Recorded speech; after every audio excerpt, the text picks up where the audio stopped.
Oi gente, tudo bem com vocês? Eu sou a Carol Rubim, de volta aqui no Marca Páginas, e hoje eu tô aqui pra falar com vocês sobre um mangá que eu li recentemente, espero que dê pra ver.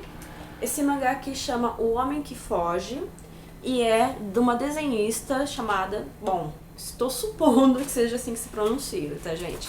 Natsumi Ono.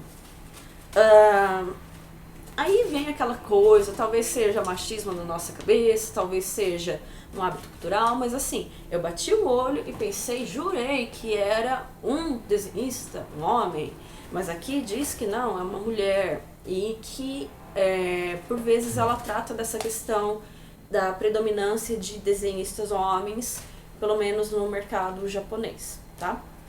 Esse trabalho aqui, até onde eu pesquisei, foi um lançamento da JBC, né? Uma editora especializada em mangás, que está com um trabalho bem bacana.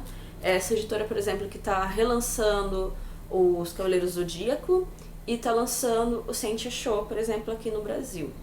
E ainda da JBC tem um vídeo que eu vou linkar aqui embaixo de um mangá chamado Nijigahara Holographic, que eu também resenhei, tá bom? Essa história aqui, então, gente, sinto desapontá-los, mas estou aqui para fazer uma crítica talvez não tão positiva em relação a esse trabalho. E eu vou tentar ser clara em relação a isso. Essa história aqui, ela me surpreendeu muito no início, muito.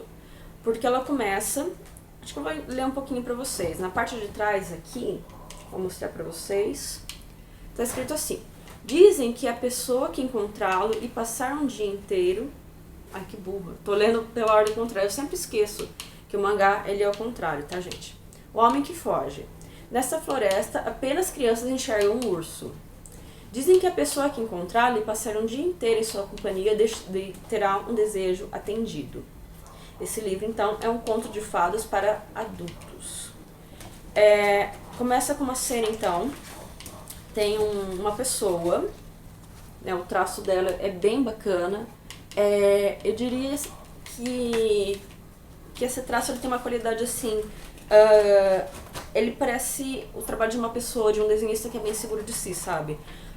Às vezes eu vejo alguns trabalhos de mangakas que eles tentam camuflar muito a estrutura do desenho deles, e essa estrutura do desenho da Natsumi é bem fluida. Ele tem até às vezes uma cara de esboço, sabe, de sketch mesmo, é bem bacana. Às vezes você consegue ver umas linhas de construção. Ela não tenta, sabe, simular uma coisa que o desenho dela não é. Isso eu acho bem bacana. Então ela começa mostrando uma personagem. Essa pessoa aqui. Espero que esteja focando. E a princípio eu jurava que era um homem. Outra vez talvez um machismo, não sei. E essa pessoa está conversando com umas crianças e elas estão falando de uma lenda que tem sobre uma floresta perto do lugar onde eles moram, que existe um urso, mas esse urso só é visto por crianças. E essa pessoa, assim, só tá ouvindo. Daí, de repente, ela fala: bom, eu vou lá, porque quem saiba eu ainda seja criança. Você percebe que esse personagem, que na verdade é uma mulher, tá desiludido. Essa floresta, ela não é frequentada pelas pessoas, então na hora que eu li eu já pensei, eu não lembro o nome dessa floresta, mas tem uma floresta bem famosa no Japão que as pessoas, tem uma parte dela assim que é mais isolada, mais densa, e as pessoas vão lá para cometer suicídio.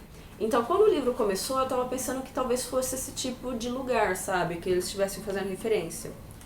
Aí essa moça entra na floresta e ela se depara com o quê? Ela se depara com um urso.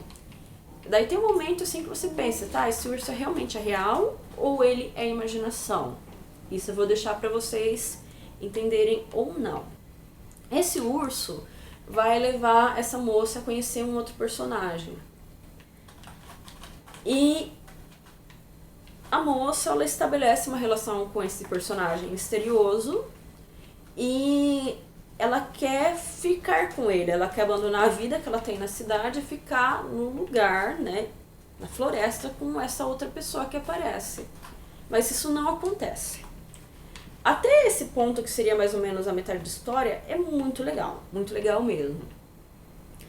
A partir do momento em que os dois não podem ficar juntos, vou colocar como não podem, tá? A história ela já vai perdendo um pouco o ritmo, assim, vai ter um flashback em relação ao passado, então você descobre algumas coisas sobre um urso e sobre a pessoa que está na floresta. Não que seja óbvio, assim, mas chega uma hora assim que você consegue perceber mais ou menos para que lado que vai encaminhar a história. E é isso mesmo que você vai pensar, sabe? Da metade pro fim fica não óbvio, mas assim, você consegue perceber um pouco. Então não é aquela super surpresa, aquela super descoberta, digamos assim. E eu senti assim que o ritmo da história desacelera muito. Então, esse mangá eu li no finalzinho de fevereiro, só deu tempo agora de resenhar.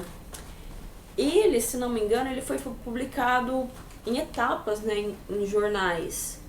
E me soou assim, sabe quando a gente vê que um escritor ou mesmo um ilustrador está fazendo um trabalho super bacana, ele recebe uma pressão para finalizar logo a história, para entregar um resultado mais concreto para a editora ou para o jornal. A gente vê, né, casos de escritores ou artistas de um passado aí que aconteceu isso. E me deu essa impressão, assim, que o começo é legal, o meio já desanda um pouco, muda o ritmo, assim, muito drasticamente, e o final tinha tudo pra ser uma coisa muito bacana, e fica meio que mais o mesmo. Ai, gente, a minha gata bateu no tripé, desculpa.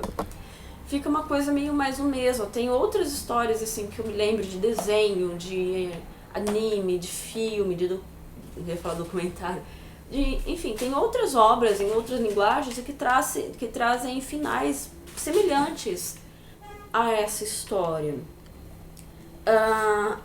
Aqui diz que ela foi publicada entre 2010 e 2011.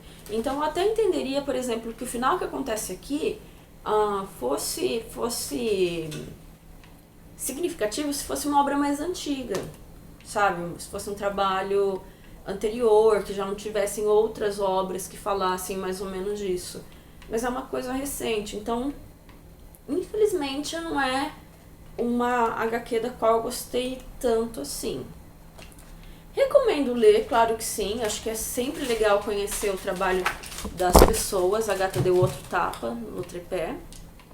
O traço dela é muito bacana, é muito fluido, muito autêntico. E aqui no final se fala que a obra mais conhecida dela chama Restaurante Paradiso. Então eu fiquei curiosa para descobrir do que se trata essa outra obra dela. Vou procurar inclusive se a JBC publicou ou tem planos para publicar. Gente, fica então uma dica de leitura. Eu particularmente tive essas impressões, mas talvez você tenha outras, né? A gente não é obrigada a concordar só porque tem uma pessoa aqui falando com você por meio de uma câmera, tá bom? Fica a dica pra você, obrigada pela companhia. Tchau, tchau.